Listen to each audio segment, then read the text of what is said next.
dos princípios fundamentais, dos direitos e garantias fundamentais, da organização do Estado e da segurança pública.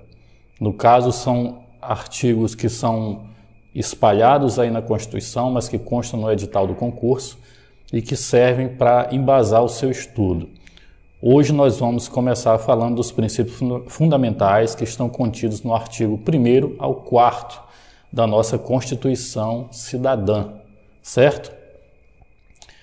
É interessante a gente notar e avisar logo de início que a banca responsável pelo concurso, ela tem a tendência de cobrar a letra da lei, ou seja, legislação seca.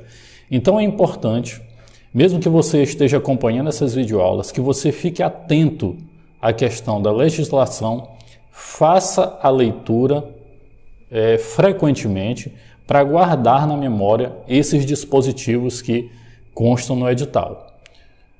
No caso dos princípios fundamentais, eles sempre tentam fazer, a banca sempre tenta, e não só essa banca, outras bancas também, sempre tentam fazer você confundir elementos como os princípios, confundir com fundamentos, confundir com os fundamentos, ou melhor, os princípios da República Federativa do Brasil nas relações internacionais. Então é importante você ficar atento a essa leitura, guardar mesmo na memória, para que você não se confunda na hora da prova, ok? O título 1º da nossa Constituição, ele traz exatamente essa descrição dos princípios fundamentais. Interessante a gente notar, primeiramente, que é importante a gente saber exatamente o que é um princípio. Um princípio, ele não se confunde com uma regra. A regra, ela é mais concreta, enquanto o princípio, ele é mais abstrato.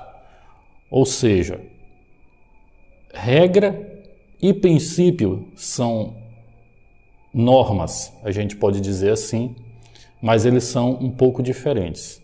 Outra coisa que você pode notar é que existem princípios implícitos e princípios explícitos. Os princípios explícitos, o próprio nome já está dizendo, são os princípios que aparecem, são os princípios que estão elencados na Constituição, como você pode notar, por exemplo, no caso do tão famoso artigo 37 da Constituição Federal, que fala dos princípios que regem a administração pública, o famoso LIMP, certo? Mas existem alguns princípios que são implícitos, como, por exemplo, o princípio da segurança jurídica. Você não vai encontrar esse princípio em local algum da Constituição. Contudo, esse princípio é reconhecido e utilizado na área jurídica para embasar decisões, correto? Vamos à leitura do artigo 1º da Constituição Federal. A República Federativa do Brasil, formada pela união indissolúvel dos estados e municípios e do Distrito Federal, constitui-se em Estado democrático de direito e tem como fundamentos: inciso 1º, a soberania; inciso 2º, a cidadania; a dignidade da pessoa humana; os valores sociais do trabalho e da livre iniciativa; o pluralismo político e, por último, no parágrafo único, todo o poder emana do povo, que o exerce por meio de representantes eleitos ou diretamente nos termos da Constituição. Correto? Eu vou chamar a atenção para uma questão agora e também vou chamar a atenção no final dessa aula para uma questão fundamental para você que vai fazer esse concurso. Se esta banca ou qualquer outra banca em uma prova formular uma questão e fizer referência a princípio fundamental, é importante que você saiba que qualquer um desses dispositivos pode ser considerado princípio fundamental, correto? Então, no artigo 1º, os incisos do artigo 1º, o artigo 2º, os incisos do artigo 3º e os incisos do artigo 4º são considerados princípios fundamentais. Desde que a questão traga essa expressão bem claramente, então você pode considerar a questão como correta, ok? O inciso 1º fala da soberania. O que seria soberania? É quase autoexplicativo, mas existem alguns detalhes que você deve ficar atento. A soberania é uma característica essencial ao Estado, ou seja, é a garantia de que a autoridade estatal será respeitada tanto no âmbito interno quanto no âmbito externo. Mas, professor, qual é a diferença? Ora, nas relações internacionais, as decisões do Brasil precisam ser respeitadas, é um Estado independente, então ele precisa afirmar sua autoridade frente a outros Estados e com aquelas ressalvas dos acordos internacionais dos quais o Brasil fizer parte. Mas eu considero mais importante nessa questão da soberania, não mais importante, mas bastante relevante para você que está fazendo esse concurso, é a soberania no âmbito interno. A soberania no âmbito interno diz respeito às que as decisões do Estado devem prevalecer frente às decisões de outros grupos ou grupos menores, vamos dizer, outros núcleos da sociedade, como, por exemplo, a família, a igreja, a escola. Professor, mas como é que isso funciona? Como é que é a soberania frente a esses grupos? Por exemplo, a família tem autoridade para educar os filhos, correto? Contudo, o Estado editou uma norma que nós costumamos chamar de Lei da Palmada, ou seja, o pai não pode disciplinar desmedidamente o filho, não pode agredir, o pai ou mãe não podem agredir o filho de forma alguma. O Estado ele tutela esse direito. Outra forma interessante também da soberania do Estado é que, por exemplo, algumas religiões não permitem a transfusão de sangue e o Estado pode determinar que, em um caso grave, que seja uma questão fundamental para salvar a vida de alguém, que seja feita essa transfusão. E mais recentemente, e uma decisão bem interessante que ocorreu nos últimos dias, bem recentemente mesmo, foi que o Estado vetou, através do STF, vetou a educação domiciliar, que era uma tendência aí nos últimos anos, muitas famílias estavam retirando seus filhos da escola para educar em casa. E foi uma questão que chegou até o STF para saber a legalidade da questão e o STF vetou. Então, você não pode deixar seus filhos à margem de uma educação que seja considerada escolar, vamos dizer assim, que seja feita numa escola. Não pode educar o filho em casa. E quando eu falo educação, não estou falando dessas questões familiares, mas a educação formal. O inciso 2, ele fala da cidadania. A cidadania, ela é um fundamento, certo? É também um status da pessoa.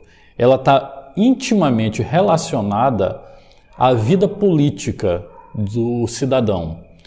E o que acontece? É dever do Estado incentivar a participação política do cidadão brasileiro.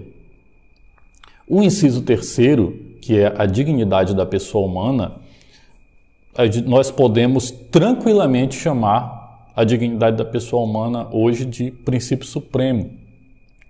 É um princípio tão interessante que ele vai embasar o poder constituinte, certo? E ele tem algo que se chama no direito de eficácia negativa. Ele invalida qualquer norma que com ele entre em conflito. Ou seja, as leis devem respeitar sempre o princípio da dignidade da pessoa humana. Outro ponto interessante é que apenas esse princípio, isoladamente, pode ser usado para embasar uma decisão judicial. No inciso 4º, o artigo 1º traz os valores sociais do trabalho e da livre iniciativa. Quando a Constituição traz os valores sociais e a livre iniciativa, existe aí um claro posicionamento da República Brasileira pelo capitalismo. É interessante que as leis trabalhistas têm sido bastante discutidas nos últimos tempos. Houve aí uma pequena reforma e tempos se aproximam aí onde as leis trabalhistas ainda podem mudar bastante. E é interessante notar que os valores sociais do trabalho não se referem apenas ao emprego, mas também ao trabalho com dignidade. Então não basta apenas a pessoa estar empregada, mas é preciso ter condições dignas de trabalho. Por fim, o inciso 5º faz referência ao pluralismo político, certo? Esse pluralismo político serve exatamente para incentivar a participação, ou melhor, incentivar a participação de minorias, de diferentes ideias, diferentes grupos na política brasileira. É por isso, por exemplo, que nós temos uma grande variedade de partidos políticos aqui no Brasil, certo? Exatamente por causa desse pluralismo político que é um dos fundamentos da República Federativa do Brasil. O parágrafo único traz também palavras que acredito que quase todo cidadão brasileiro conhece. Todo o poder emana do povo, que o exerce por meio de representantes eleitos diretamente nos termos dessa Constituição. E é interessante quando você correlaciona o parágrafo único com o inciso 1º. Ou seja, a soberania da República Federativa do Brasil, este fundamento não tem o teor autoritário, de forma alguma. A soberania deve ser exercida por meio do povo. É a soberania popular, certo? Passando aqui ao artigo 2º, que fala sobre a separação dos poderes. São poderes da União, independentes e harmônicos entre si, o legislativo, o executivo e o judiciário. Esse poder, essas funções administrativas, essas funções do poder público, elas são, vamos dizer, têm a função de evitar o abuso de poder. Quando você tem 3 poderes independentes e harmônicos, está sendo utilizado aí um sistema que nós chamamos sistema de freios e contrapesos. Essa que é a expressão correta. Esse sistema de freios e contrapesos serve exatamente para que um poder fiscalize o outro, evitando assim o abuso de poder. Contudo, é interessante notar que o legislativo, o executivo e o judiciário, essa tripartição, ela não é muito rígida. Ela é relativamente, como eu posso dizer, a separação dos poderes ela é relativamente flexível, ou seja, existem as funções típicas de cada poder, mas também existem as funções atípicas, como, por exemplo, o Poder Executivo, que tem a função administrativa, mas também exerce, por vezes, a função legislativa, quando edita medidas provisórias e leis delegadas. O Judiciário também, que tem a função de aplicar a lei, também exerce, por vezes, a função administrativa, quando organiza edita seus regimentos internos e, vamos dizer, gerencia o funcionamento de seus órgãos, correto?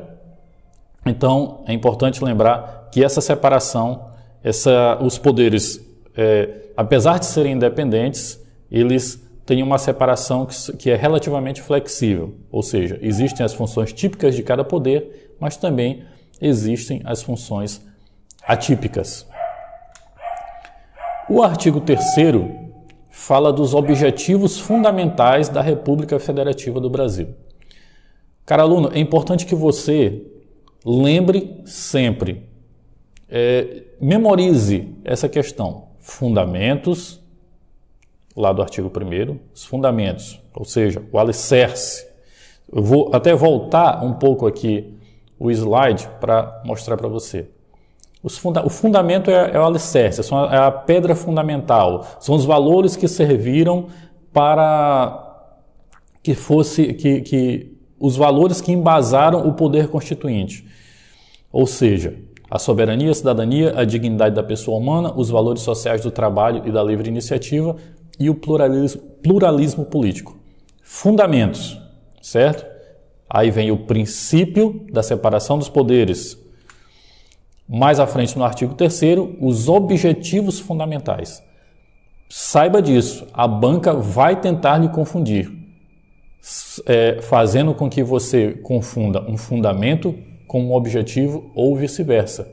E ainda mais na frente, nós ainda teremos os princípios da República Federativa do Brasil nas relações internacionais. Então é importante que você não confunda uma coisa com outra. Voltando aqui, no artigo 1º, existe um mnemônico aí bastante conhecido que é o Sociediva Plu, ou seja, soberania, cidadania, dignidade da pessoa humana, valores sociais do trabalho e da livre iniciativa e pluralismo político. Então você pode decorar essa palavra Sociediva Plu para que na hora da prova você não se confunda.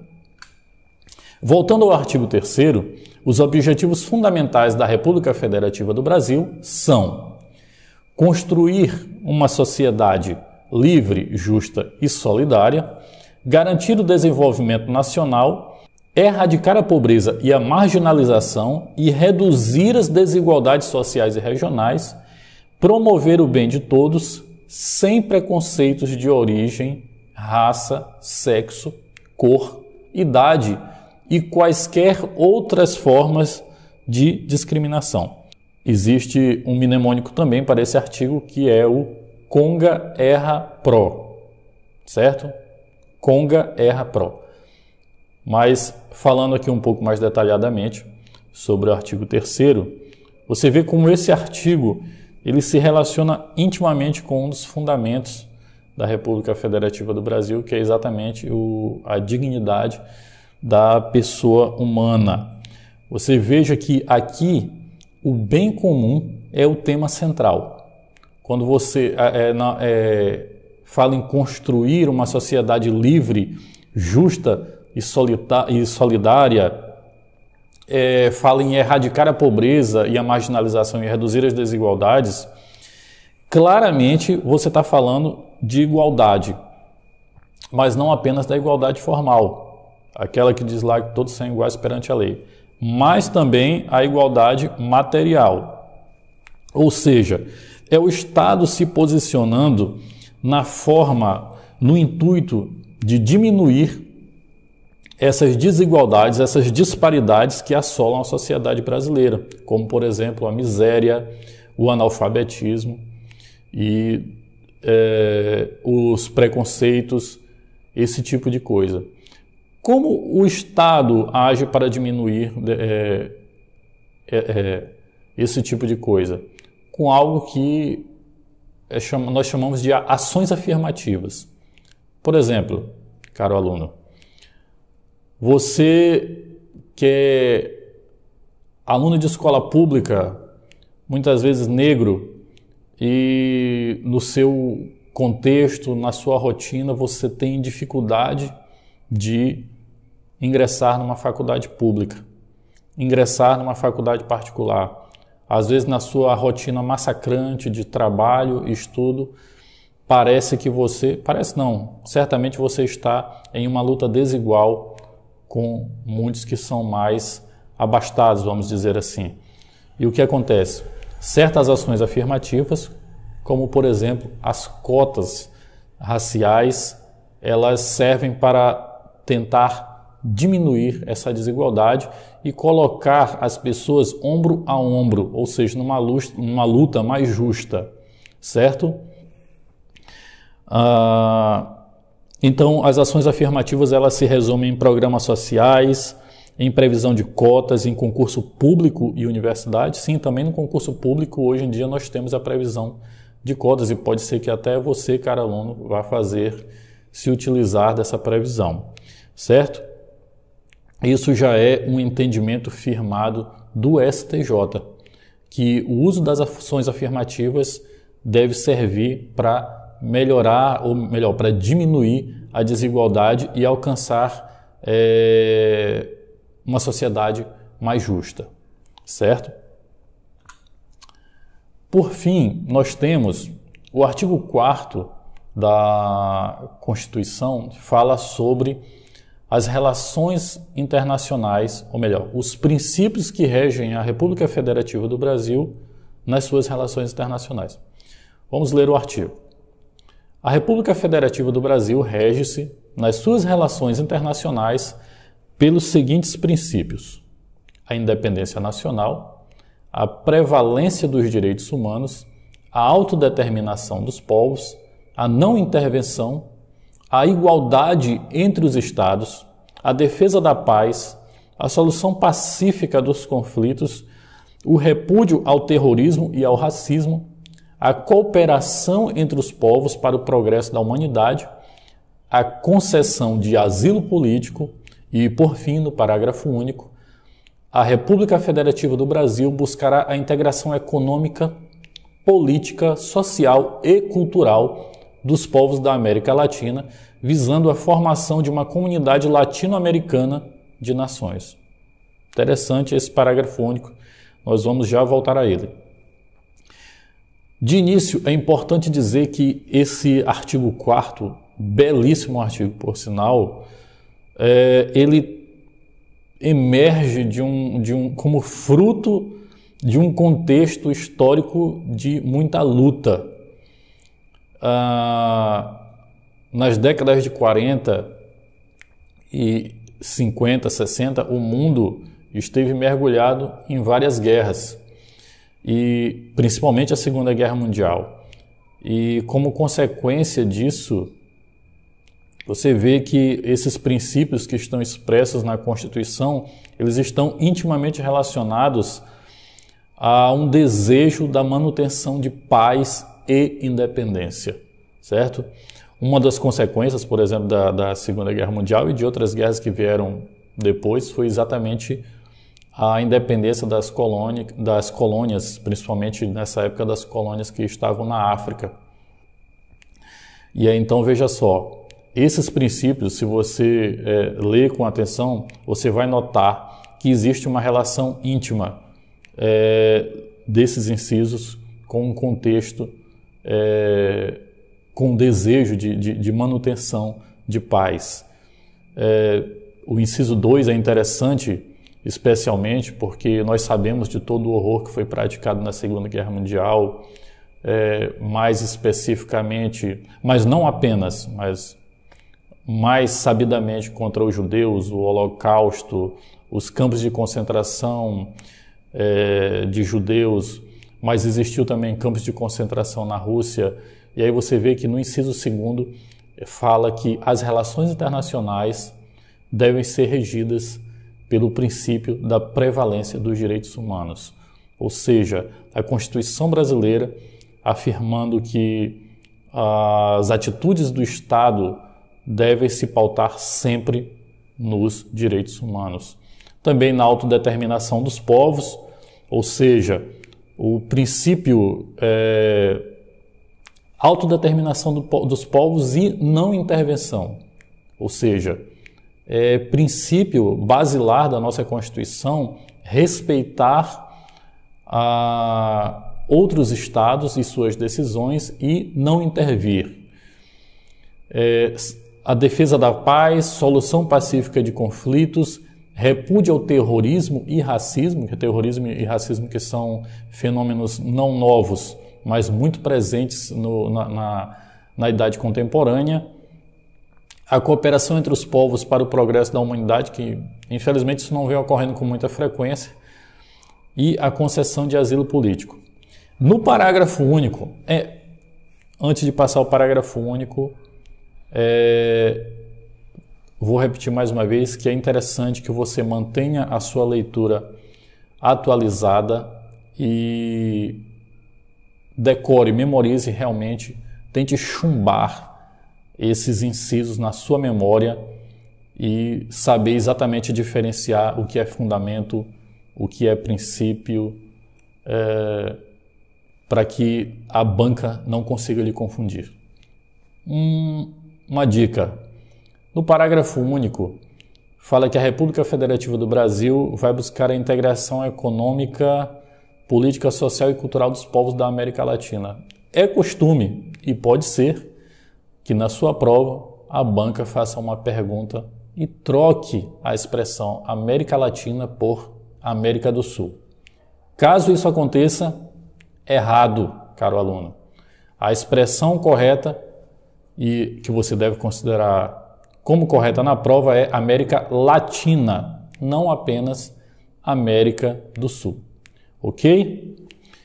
Feita a leitura dos artigos, mais uma vez eu queria chamar a atenção para que qualquer desses dispositivos pode ser considerado como princípio fundamental, ok? Eu até errei aqui uma palavrinha aqui, botei OD, mas na verdade é pode. Qualquer destes dispositivos, do artigo 1º ao artigo 4º, pode ser considerado como princípio fundamental. Então, se a questão trouxer uma referência a um desses incisos de um desses artigos e trouxer a expressão princípio fundamental, você pode considerar a questão como correta. Depois de lidos os artigos e pensados um pouco, vamos praticar exatamente com as questões da banca que é responsável pela prova para a Guarda Municipal da Prefeitura Municipal de Raposa. No caso aqui foi uma questão também para a Guarda Municipal lá da cidade de Caxias, em 2018. Vamos à leitura. De acordo com a Constituição Federal Brasileira, promover o bem de todos, sem preconceitos de origem, raça, sexo, cor, idade e quaisquer outras formas de discriminação, constitui um dos objetivos fundamentais da República Federativa do Brasil, um dos fundamentos constitucionais, um dos princípios que regem as relações internacionais do Brasil, uma diretriz constitucional da República Federativa do Brasil. Qual você acha, querido aluno? De cara, nós poderemos logo descartar a letra D. A Constituição não faz referência nesses artigos à diretriz, certo? A letra B fala em fundamentos. Eu, quando leio o artigo 1º, eu sempre penso fundamentos, os fundamentos eles sempre trazem artigos antes, certo?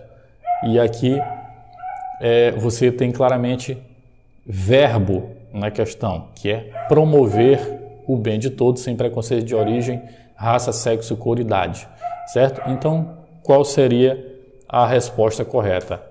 Acertou quem foi na letra A, ou seja, um dos objetivos fundamentais da República Federativa do Brasil, previsto lá no artigo 3º da Constituição.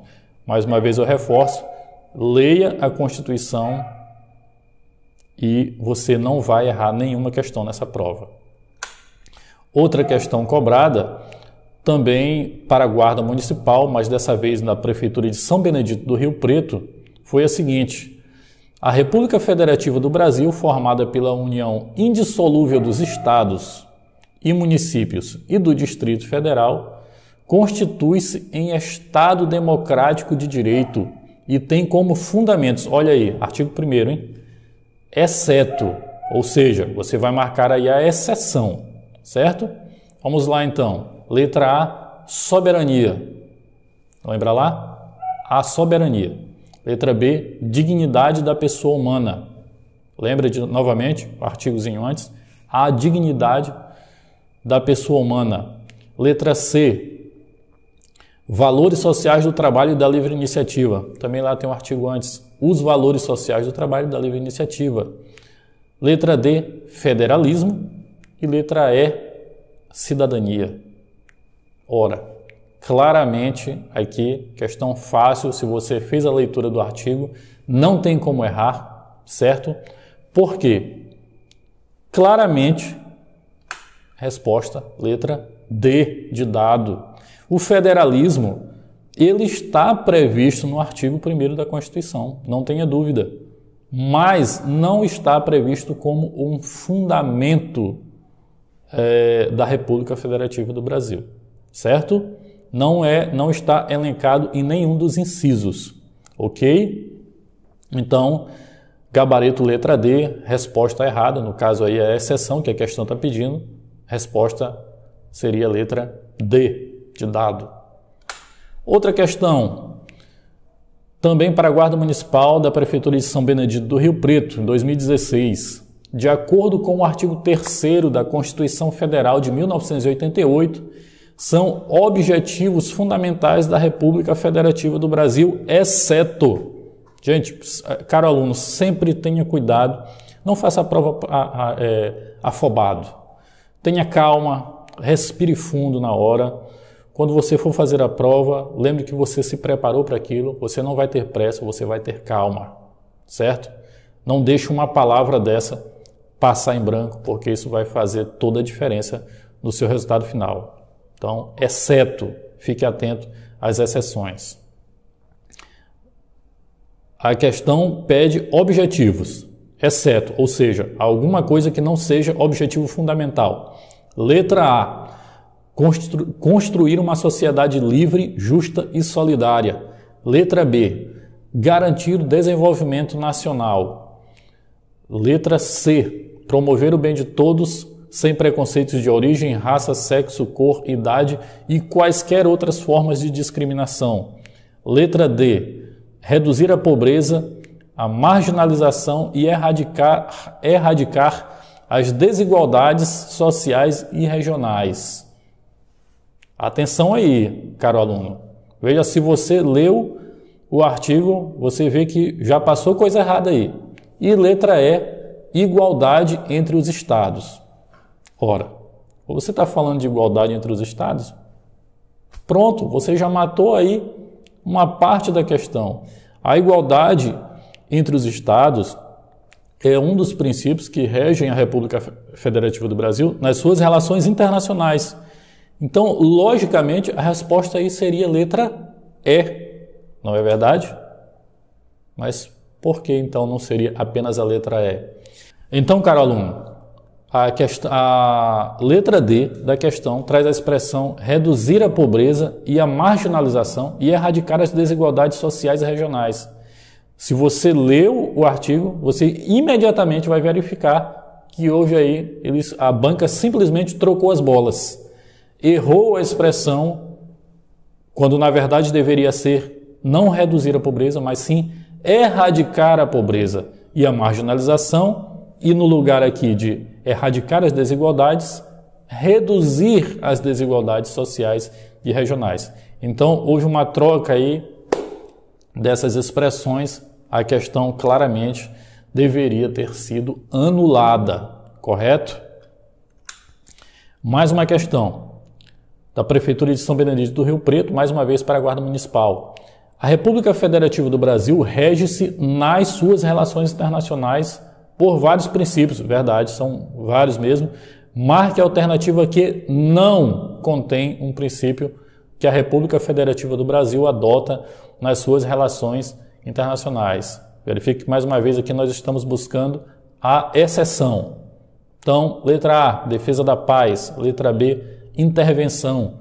Letra C, repúdio ao terrorismo e ao racismo. Letra D, autodeterminação dos povos. E letra C, concessão de asilo político. Essa letra E, se você não ler atentamente, ela pode até passar batido, mas concessão de asilo político está previsto como um dos princípios que regem as relações internacionais do Brasil, certo? Assim como eu falei para você, esses princípios que são fruto de um contexto que acabou de emergir de uma situação de guerra, de várias guerras, da Guerra Fria e da própria ditadura militar, certo? Aqui no Brasil. Então, esses princípios eles têm como mote a defesa da paz, a manutenção da paz, o repúdio ao terrorismo, está tudo certinho, a autodeterminação dos povos, correto, tudo correto, a não ser a letra B, que fala em intervenção. O princípio previsto lá é de não intervenção, correto? Caro aluno, nós vamos ficando por aqui. Eu espero que você tenha apreciado a aula, eu espero que você tenha se atentado para a importância do direito constitucional na sua prova. Eu espero que você leia atentamente esses artigos que a gente apresentou aqui. É importante que você leia, é importante que você adquira uma intimidade com esses artigos. Nós vamos adentrar em assuntos agora um pouco mais densos e esperamos você na próxima aula. Esqueci até de mostrar aqui o gabarito correto, letra B. Então, até a próxima e fique em paz. Até logo.